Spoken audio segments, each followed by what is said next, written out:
il y a une distinction que nous n'avons pas encore faite et qui est très importante. C'est celle entre la souffrance et d'un côté et l'anticipation de la souffrance de l'autre. Euh, on confond souvent les deux parce que très souvent, cette dernière s'accompagne de peur, de crainte et d'appréhension. Dans un livre sur l'Allemagne, sur les horreurs de l'Allemagne nazie, quelqu'un, un historien, avait relaté quelque chose de terrible, que voilà, il y avait littéralement un couloir de la mort. Hein.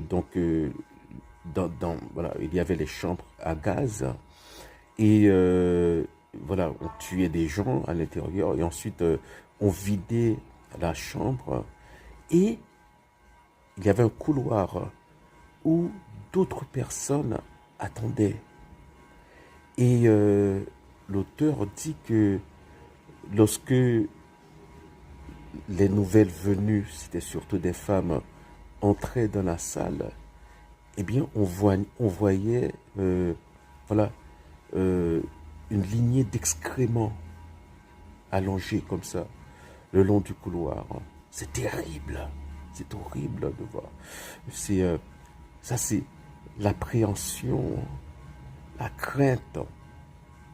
Et c'est pas encore la souffrance, mais juste la peur de la souffrance qui, euh, qui, euh, qui obnubile, voilà, qui littéralement vous faire fait caca dessus, quoi. C'est terrible. Euh,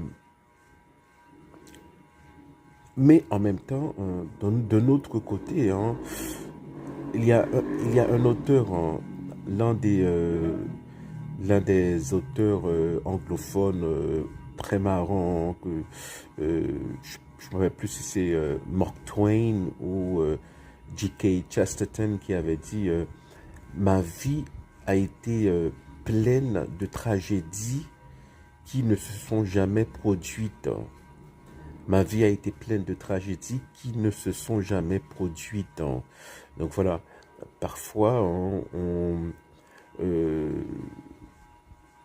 on passe beaucoup de temps à appréhender la souffrance, bon, pas appréhender, mais à anticiper la souffrance, mais au final, rien ne se passe. C'est très souvent le cas. Le plus souvent, c'est ça le cas.